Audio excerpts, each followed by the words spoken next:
Okay. Amazing. Well, thank you, Kit, for joining us and for everybody that will be watching online. This is a webinar about EAC. I believe the acronym stands for Educational Assessments Cooperation. Mhm. And we're going to be learning about how to visualize your data in EAC, which is a tool that we have in Blackboard to help visualize data. But we can do some introductions first. My name is Grace Kent. I'm an instructional designer for the C.A.L team and outcomes and assessment coordinator. And I will turn it over to Dr. Graham and Dr. Songwood. Grace. Hi, everyone. I'm Rebecca Graham, Director of Institutional Assessment and Outcomes at UDC, and I partner with the Center for the Advancement of Learning on all things EAC outcomes in Blackboard. And it's a pleasure to be working with Dr. Songwood, who's an early adopter of the tool. Hello, I'm Elmira Songred. I am the RN to BSN program director. The nursing program is housed in causes, and I'm very happy that I'll be able to talk about how the analysis has really assisted us. Outstanding. And before we get into some data, I'll just show you how to access EAC. If you go to, well, let me share my screen for a minute. If you go to Blackboard, you'll find it right under Tools on the left-hand side, and you'll see a tab that says EAC Visual Data, and you'll click EAC Visual Data, and you are in the EAC site. So we'll show you a little bit later on how to search for your assignment names or your exam names, but this is how you find EAC. And so I'm gonna let Rebecca share some really cool data that we've gathered. And thank you, Dr. Songwed, for being such an early adopter of this tool and sharing your experience with us. So we are thrilled to have Dr. Songwood with us today. We'll be featuring some data from her Nurse 300 course, which is the RN to BSN course. It's been a pleasure working with the nursing program. I should say across the programs, I guess it's all one program now across the community college and Van Ness. And again, Dr. Songwon has been an early adopter with the tools with us. So she's been doing this with us for a little while now. So we're grateful. And we want to start off by showing you there's two aspects, there's two ways you can jump into EAC through tests or through rubrics.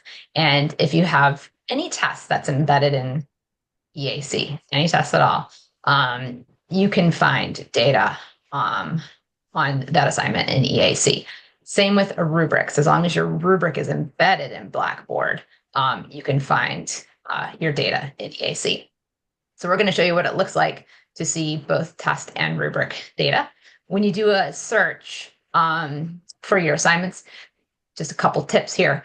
Right in this area right here, you can see this is Dr. Asongwood's midterm exam from her Nurse 300 course. This is exactly the title of the exam as it is in Blackboard. So you want to make sure to type in the exact name of the assignment.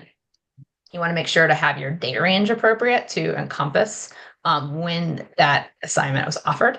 If you have offered that assignment over multiple semesters, then you can just change this date range back to like say 2022 or whatever, and you press go. It will pull up that assignment over the multiple iterations of that course that you've offered, and you can pull those data together to have more aggregated and therefore more reliable data to review. Once you get the assignment, what you want to do, if you have multiple assignments here with the same name over various semesters, you just click that and it's going to pull all of them together. And then you just click on the hyperlink there, and that's going to bring you over into your assignment in EAC. So we're going to start with Dr. Asongwed's final written project course. Exam from her Nurse 300 course. Rubric-based assignment. So we've got a rubric-based assignment from your Nurse 300 course from last fall. Is that right, Dr. Songwed? Correct. it's a written assignment. Mhm, And you embedded your rubric into Blackboard. correct. Okay. Now, oh, please go ahead. Okay, so there's a very nice function in Blackboard to allow you to develop your rubric. So it's very helpful to start out by looking at what you already have collected for categories and point values before you get started in typing content into the rubric. So you can look at the summary and see the different categories and the point values for those. And once the analysis is done, you can really see how students perform. So I found that to be most helpful. Thank you, Dr. Songwood. You're already bringing up some really key important points that we'd want to highlight, which is that you can have rubrics that are based on point ranges. And you can also have rubrics that are based on like levels. So if you have a program rubric, you could do 4, 3, 2, 1 and look at programmatic data. As Dr. Songwood's pointing out, you can also have the point ranges built into your rubric, and you're still going to get some really good data analysis in your EAC visual data tool. So first thing I wanted to point out is right up here at target. So this puts the rubric at 0.6, which would mean that Dr. Songwood would have her target for passing as 60%. But we know in the nursing program in causes, it's 75. Is that correct, Dr. Songwood? Right, 75 is passing. So we want to change that. So I'm changing the target. That's going to change the way the data look in the reporting tool. Okay, so next we're going to go over to row analysis. You can see right here, actually, let me point something out before I do that. See right here under the number passed, how it's currently 4 out of 4. Now we only have 4 students in this course. That does not matter though. Still, you're going to get some really useful data in EAC in spite of the only 4 students. But it's also good to keep in mind that because it's only 4 students, we may take some of the statistics that we see during our time together today as just saying, well, we probably want to gather more data to ensure that the data are reliable and valid, but this is still going to be good information for us. So we have this target as 6 or 60%. When I change that to 75, you can see that now 3 out of 4 students have passed. We go over to row analysis. Okay, I want to show you something. So you can see here that if we scroll down here, these row averages, these are Dr. Songwood's rubric criteria in her rubric. There's 7 criteria. You can see in numbers 1 through 5 for those rubric criteria, all students have passed or met the target of 0.75. That's what that 100% is what slightly pointing to. If there was a through line, we'd be able to see that. But you can also see that like 100% of the students got an excellent score. So this excellent score shows that the students are doing quite well in those first 5 rubric criteria. But if you look at those last 2 rubric criteria, you can see that maybe some students were struggling a little more with these aspects of the rubric. So let me ask Dr. Songwood, when you look at these, you have APA format and submission. We talked about this prior, of course, but I'd love to hear your thoughts in real time. Did these findings resonate with you in terms of what you saw as the professor of this course? Oh, you're muted, Dr. Songwood. Sorry. There The okay. APA format is used in all courses in nursing. So since this is the first course of the introductory course, we did have a session where a librarian came and had a synchronous session with the students, and then we had some tutorials. However, there were still there was one student that just wasn't able to apply that information on APA format. There were videos provided, there were different resources, plus live tutorials. So we really needed to dive a little deeper into that and find out why half of the students were understanding and the other half were either marginal or not understanding. So that was a charge for us. You got this from the data, is that correct? Correct. Okay, thank you for that. And I appreciate you pointing out that because it's 4 students, 1 student in this case would skew the data. Mhm. But it's still useful data nonetheless. And if we take the same rubric again and apply it over multiple iterations of the course, we can get you more and more data, and then you can see the validity and the reliability of the data grow. So we've got 100% students getting landing in the excellent rubric level and really excelling at these first 5 rubric criteria. If we jump over to details now, this is just going to confirm what we just see. This is another way of looking at the data. So we see the pie charts over here again, with the first 5 being all students in the excellent category of the rubric, the excellent level. And at the same time, you can see over here that under this average, each one of these averages is going to be a 1. That means that EAC has normalized the scores from a 0 to 1 range. So if you see a 1 under average, that means 100% of the students did excellent in this case, or were scored in the excellent level of the rubric category. Again, a repeat, the average here being 0.5. So we can see that the students in these 2 categories, or these levels of the rubric, did not meet the 0.75 target. And you see more, if you like this visual better, the pie charts I sometimes do.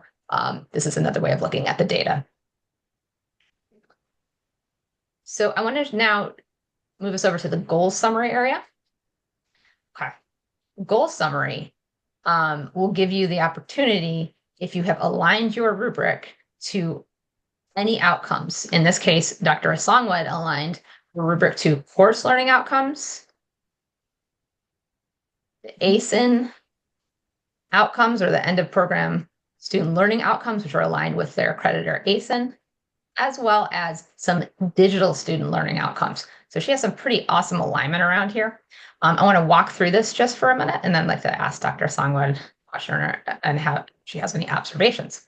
So you can see again this 100 for this Nurse 300 CLO2. You can see this is this 100% goes all the way to the end of 1, right? 100% of the students did well on this. In fact, they did excellent. And you can see this percent met is a 1. That means 100% of the students met the target of 0.75. If we scroll down a little bit, if we look at CLO4, we see again 50% of the students met the target and 0.75. And again, it was that sort of breakdown of that 1 student there, again, slightly skewing the data. But we can see that at 0.25, we have and the unsatisfactory and 1 in the satisfactory. That's the area we were just talking about. That CLO is demonstrate effective communication skills. So she has her communication skills outcome embedded in this rubric. If we go down to ASIN 2, down here, the reinforced, ASIN 2 reinforced, that program outcome that focuses also on communication, collaborate with healthcare teams using effective and therapeutic communication skills to improve health outcomes of patients, families, and communities. So again, we would expect the same, where we would see some students not, meeting the target quite as much, but you can see there's a difference here.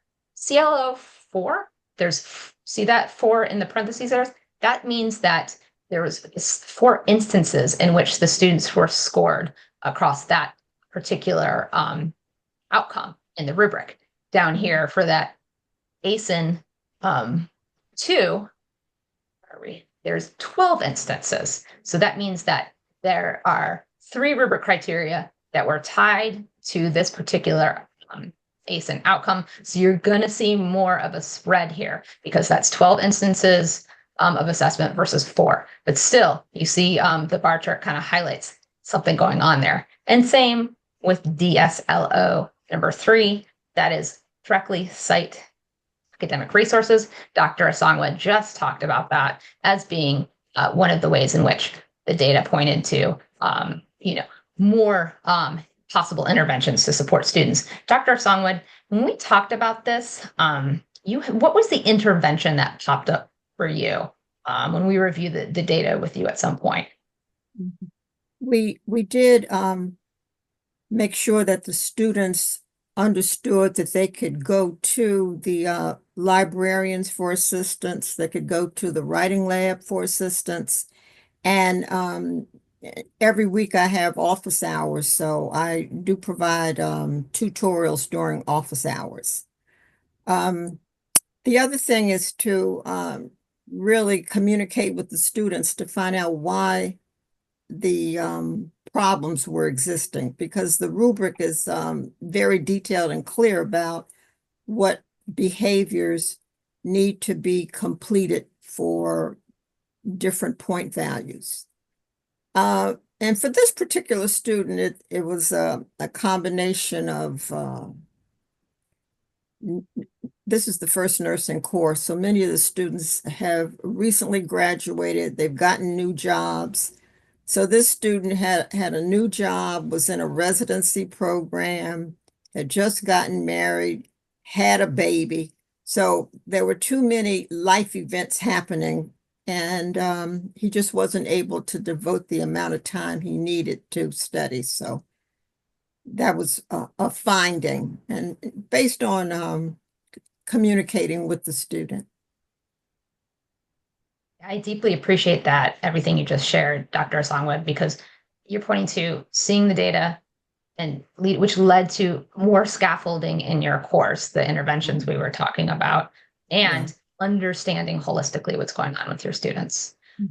That's what we're hoping EAC data can support faculty with, just be able to go in there, get quick data, and have quick insights into the background of their students. Because one thing we're not showing you, because we want to make sure to support the privacy of the students, but you can see over here under student rows and student goals and student landscape, that's where you can dig in to the actual student data. And there's some ways where you can tease the data out and coach students as you're walking them through that, even through EAC, just to see across different skills and levels of support. I want to show you this last area. Let me show you where I clicked. I clicked on Goals Manager. This is where Dr. Asangwa did all of her alignment. So you can see right here, if we embed your course, program, outcomes in there, we even have UDC's institutional student learning goals in there. If you embed all of those in there, then you can do your alignment with your assignments as well. So I'm going to stop here with the rubric and bounce over to the midterm and send it over to Grace. Thank you so much for that, Rebecca and Dr. Songwed. Okay, so this is an example of a midterm exam. This is the other part of EAC that really looks into exam data and gives you some really quick statistics that you can grab. The first one that we're going to look at under summary statistics, you can see there's a low score, mean score, median, so you can see those quick averages. But the score that's highlighted right there in yellow is called the KR20 or the Cronbach Alpha. And this score measures the overall reliability of the exam by differentiating between students who performed well on the exam and those who did not. So on high stakes exams, kind of like this one, or midterm or final exams, the statistic we hope is higher than 0.5. And this, a 0 means that the exam did not differentiate between the students, and a score closer to 1 means the test did a better job of differentiating between those students. So for the sake of time, let's jump over to item analysis on the left side. The item analysis takes a look at individual test questions. So we look at several pieces of data for this portion. One is the p-value, that first column right there. The p-value is going to measure the difficulty of that particular exam question. So the closer the stat is to 1, the easier it was for students. If it's 1 or 100%, then all of the students got that question right. So for high stakes exams, we're aiming between 0.5 and 0.85 for most questions. Although some of these questions, professors want them really easy, or some questions aim to be really difficult for students. So it really is depending, but between 0.5 and 0.85 for most of those questions, which you can see Dr. Asongwed is doing a great job of that. The next statistic is going to be the point biserial, which is next to the p-value. The point biserial is a correlation measure, and it measures the reliability of the individual exam question by differentiating between students who performed well on the exam and those who did not. So for high stakes exams, we aim for a score that's greater than 0.3. And you can see a lot of red and green. I wouldn't be too concerned with the red numbers necessarily. There are many reasons why a number would be negative. One of the reasons is you have, well, for this case, we only have 4 questions. And so with a greater number of questions, you're going to see greater exam reliability and test question reliability. But I'm going to take a guess and say a lot of the red that you're seeing is because a high performing student on this exam got that question wrong. And we can look a little bit closer at that in questions 14 through 16. 14 through 16, those are actually great point biserials. This means that the test did a good job of discriminating with these test questions between high performing and low performing students. Number 17, I believe when we were discussing Dr. Songwood, number 17, this is a question that students were expected to get correct. So it was probably an easier question. If you want to move to number 17, let's see. What is the National Student Nurses Association eligibility for membership? So you can see that most of the students got that question correct. Am I right, Dr. Songwood, in remembering our conversation that there are some questions that you are expecting students to perform well on in this exam? That's correct. And you mentioned the student that performed well, but really missed an item. After the exam, I always have a review session. So it's a synchronous review session. And the student just misunderstood. So that is why he chose the wrong response. So, I was very puzzled. Why would he pick that? But he just did not understand. So I had to look at the fact that there could have been a language barrier because English was not his first language. So those things are, to be considered. Thank you for that context. And yeah, that's really important that this data, although it's important, it shows only part of the story and the students and their background and the things that are going on in their lives are the other part of the story. And data can certainly help us understand that. So when we go to distractors on the left side, this helps us look a little bit more closely at what types of questions students are getting wrong and kind of the breakdown of that question, what percent of students got that question correct or incorrect. And if we move down to number 11, this is a good example. This question is a good example of one of our top performing students on this exam getting this question wrong. So the reliability of this question may have been lower because one of the top performing students, again, got this question wrong. And it was flagged. And you can also see that under student questions, although we won't go into the student questions today just for privacy reasons. But the distractors are one of my favorite pieces of EAC because you can really dive into that data, see, okay, 50% of students got this question wrong. That's why the reliability score is a little bit lower. So Dr. Songwood, knowing kind of what you know about EAC, about kind of the analysis piece of test questions, have you found this useful in your teaching, or have you looked at this exam data after you give an exam to kind of see the breakdowns?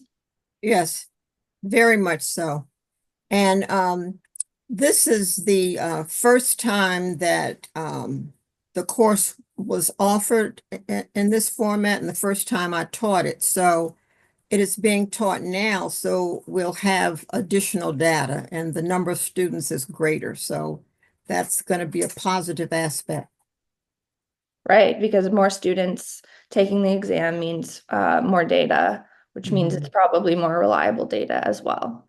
Rebecca, would you add anything to, I know we're running short on time, but would you add anything to the exam portion of EAC? I mean, no, you really covered it.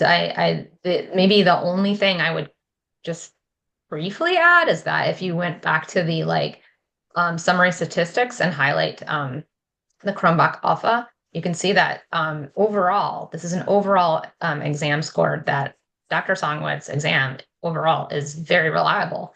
And if she wanted to go and look at the Cronbach with deletion score, that'll give her a little more information about the reliability of the individual test questions themselves.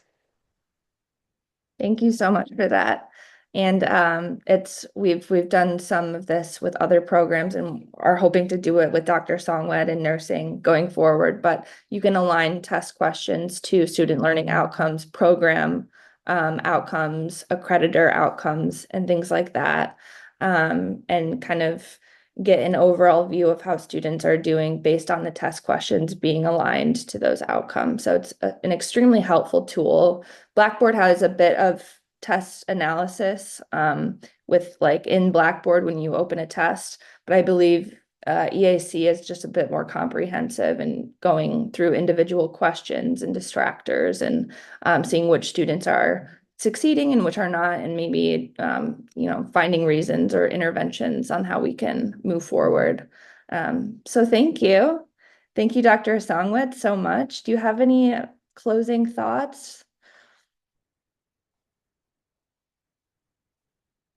I think you're I would muted. just strongly recommend the embedding of the rubrics and the exams, because it really makes your life easier when the calculations can be done for you.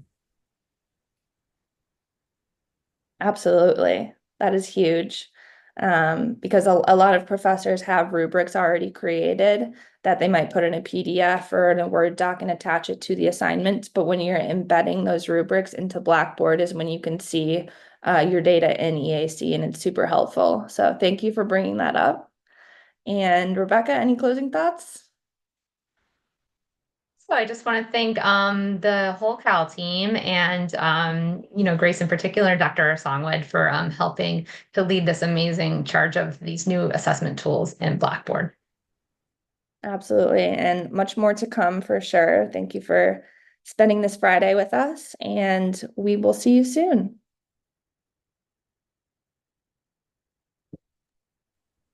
Thank you. Bye. Bye-bye.